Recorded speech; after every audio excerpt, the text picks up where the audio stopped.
think we met, what, 6-7 years ago or something? 2013 2013, yeah, because of a remix I wanted Rrose to do for Stroboscopic Artefacts. You contacted me, asked me to do a remix, but actually wanted me to do a lot more for your label. But you didn't tell me yet. No, I didn't yet. Not at the beginning. You were trying to seduce me. I was seducing Rrose through this little trick, but it worked actually. So we're still here.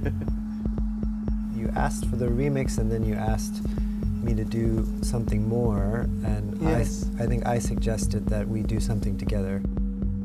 Yeah, and then I remixed Waterfall, which was actually one of my favorite tracks back then in those recent years.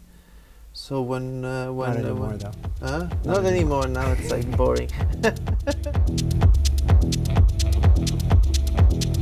I definitely knew a lot about Rrose material even before we even spoke the first time. I was playing Rrose stuff in my sets. I was fascinated by that profile, and in general, I always nourish a very big amount of respect for what the whole label Rrose was back then involved in Sandwell District. I think I had just put one of Lucy's tracks on a mix. The first kind of big Rrose mix for Resident Advisor that I did had a Lucy track on it, so I was kind of following stuff too. Yeah. Yes. Do you remember which one was the track? Falling Empire or something like that? Oh my God, the Falling Empire. Yeah. Yes.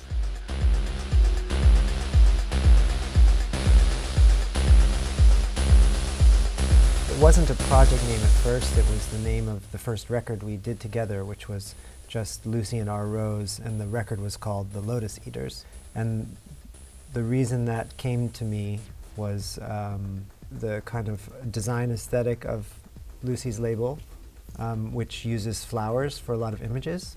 And so I was thinking of kind of turning that upside down somehow, and the Lotus Eaters being more of a kind of a dark version of that idea based on that myth. And then it was only later that we decided to turn the name of the record into kind of a band name. I'm very familiar with the Odysseus legend, you know, and it was something that to me was very much of a mirror of how I was feeling with you in the studio actually, where like everything was so instant, on the fly, with no particular master plans about it. There was really this feeling of like completely cutting out on both like expectations of like imaginary crowds of a release, on our own past as individual producers. So it just like made sense at some point to make it an act with its own name instead of a Lucy and Rrose collaboration.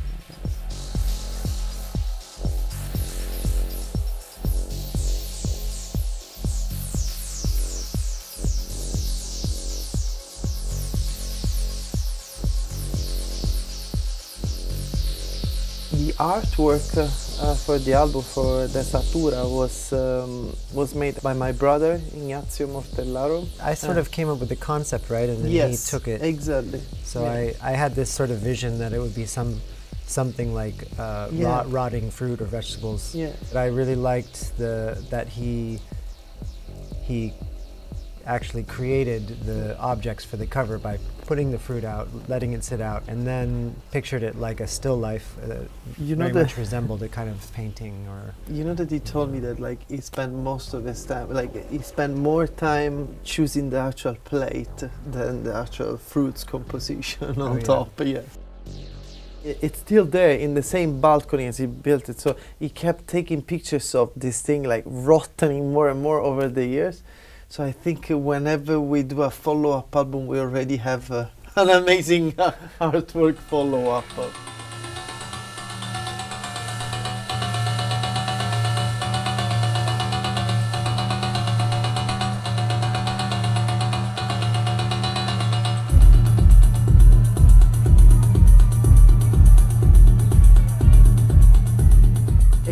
like an album is something that we produced in a very like intimate state of mind, while when you translate that into a live act and you present it to a crowd, it's like you are changing completely the terms. Like even if it's the same content, because it is the same content, you just like represent it in a different frame that is like a translation into what is most of the time a dance floor environment, you know.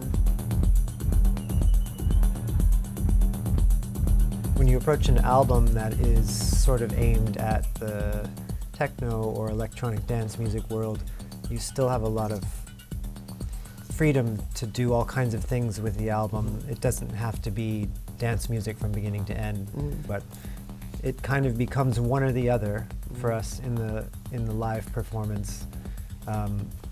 Either we're asked to play it for a dance floor or for the opposite. So we kind of take one extreme or the other when we're approaching the live performance. It can be for a seated audience and it's just completely for listening, in which case we kind of remove all the drums and work with just the really bare sound sources. And if we're playing for a dance floor, we actually kind of bolster the percussive part even more than what's heard on the album. It's like putting accents in different places for different purposes, I guess, yeah.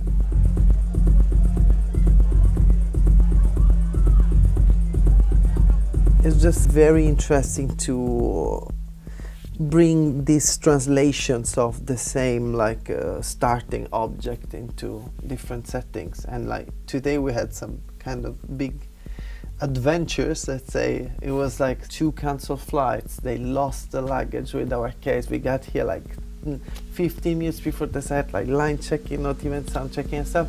Then at some point when the thing starts, there's this magic happening. There's like all problems to me disappear. All the fatigue, all the stress and stuff is just for that hour that you're playing is just gone, you know. And yeah, that's beautiful. Yeah.